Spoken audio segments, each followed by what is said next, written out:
Рамадан. Изгнание дьяволов. Посланник, саллаллаху алейхи вассалям, сказал нам, что когда приближается Рамадан, 8 райских врат распахиваются, а 7 врат ада закрываются. Нам даруется милость Аллаха, субхану ва тааля, который проявляет свое всепрощение. И шайтаны, дьяволы заковываются в цепи, закрываются. Все это из милости к нам Аллаха, субхану ва тааля. Представьте, что льется дождь, обычный, к которому мы все привыкли. Представьте, что капли дождя — это милость Аллаха, субхану ва тааля, и они выбирают дома, на которые упадут. Милость Аллаха, Его всепрощение и Его награды упадут на определенных людей.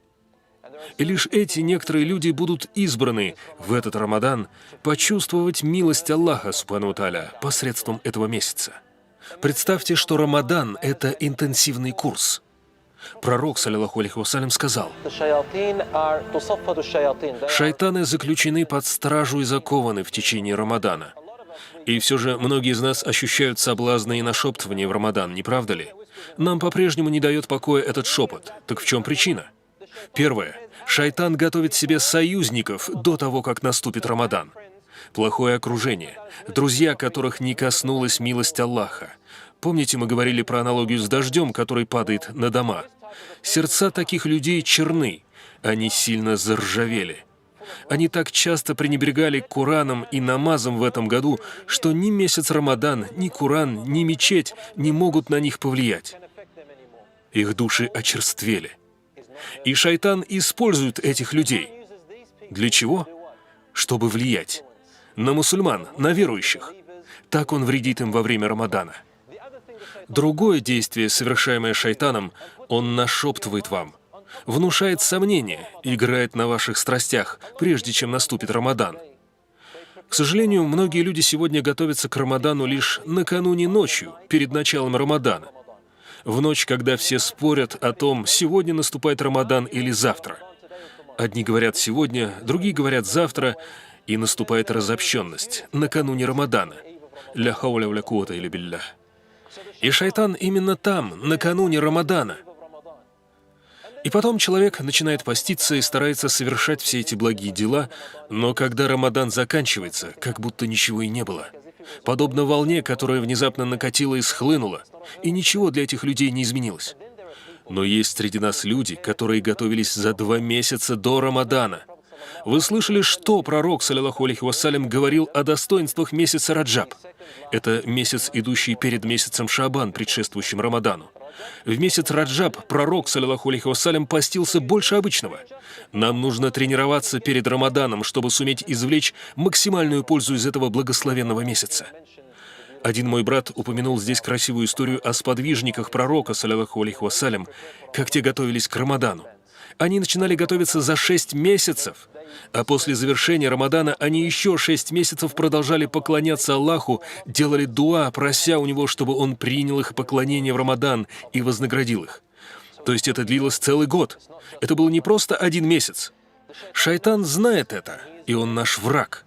Шайтан также знает, что в месяц Рамадан все дьяволы будут заперты. Поэтому им нужно готовиться заранее, для того, чтобы мы проиграли. И именно поэтому нам нужно быть готовыми раньше них. Если вы в состоянии поститься больше, сделайте это. Клянусь Аллахом, это возымеет громадный эффект, когда придет Рамадан. Вы будете более подготовленным, более готовым к Рамадану, чем кто-либо. На самом деле вы будете из числа людей, которые почувствуют милость, даруемую в Рамадан в виде невероятной энергии, которую мало кто сможет почувствовать. Вы обнаружите в себе способность легко проснуться среди ночи. Ваши глаза будут сами собой открываться на сухур, как будто вы проспали всю ночь. Ваше сердце будет биться так же учащенно, как и при чтении Корана.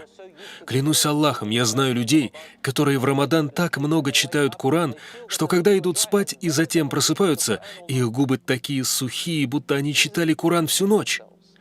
Эти люди заранее готовились. Это как если вы собираетесь взбежать на очень крутую гору, перед которой ровная земля. Вы не ждете, пока начнется подъем, вы начинаете разбег заранее. Вы начинаете бежать по ровной дороге, и когда вы достигаете крутого подъема, у вас есть сила инерции, чтобы с легкостью преодолеть чуть ли не половину подъема, и только на вторую половину пути вам потребуется приложить усилия. Рамадан — это возвышенность, и мы достигаем вершины, иншаллах. Пророк, саллаллаху алейхи вассалям, сказал: «Пусть он носом упадет в грязь», повторил трижды. И сахабы спросили: «О ком это?» «О тех, кто дожил до Рамадана, но не был прощен». Так что нет большей возможности для нашего прощения, чем месяц Рамадан. О вы, кто раскаялся в своих грехах! О вы, кто знает свои грехи, о которых никому не известно, и вы плачете по ночам, переживая свою вину. Вы почти потеряли всякую надежду на прощение. Это ваше время, иншаллах тааля, чтобы сбросить тяжкий груз со своих плеч, чтобы заменить его в вашем сердце на сладкое чувство имана, которое прежде вы никогда не ощущали. Шайтан подходит к нам спереди и сзади.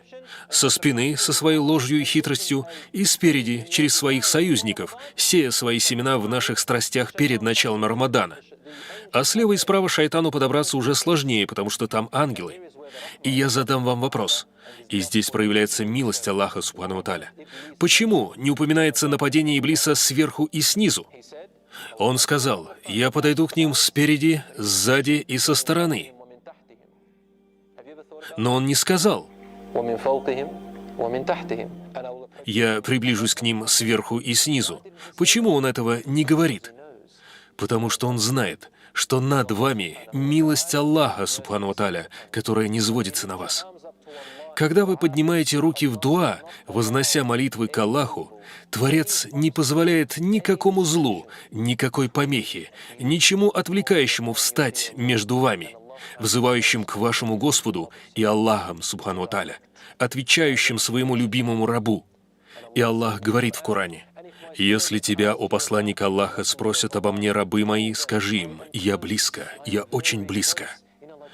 Вы знаете, это как мама говорит ребенку, когда он просыпается ночью и очень напуган, потому что ему приснился кошмар: «Мама, папа!» И они приходят к нему и говорят: «Не переживай, мы здесь, мы рядом, мы с тобой». Как лучший друг говорит нам: «Что бы ни случилось, держись, помни, что я с тобой». Аллах, субхану ва тааля, говорит нам: «Я с тобой». Я рядом. Я отвечу человеку, который взывает ко мне в своих молитвах. Так пусть же они отвечают на мой призыв, ведь то, что я вам повелеваю, это путь ко мне. Когда Аллах Всевышний повелевает нам что-либо или запрещает что-то, тем самым Он рисует линию пути для нас, показывая то, как приблизиться к Нему, как почувствовать Его присутствие, субхану ва тааля. Двигаясь к этой точке, вы выполняете все обязательные предписания, затем выполняете желательные до тех пор, пока Аллах скажет: «Я стану глазами, которыми ты видишь, слухом, которым ты слышишь, ногой, которой ты ходишь, рукой, которой ты трогаешь. И если ты попросишь меня о чем-либо, то я дам тебе это. И если ты ищешь у меня защиты от чего-либо, я дам тебе защиту».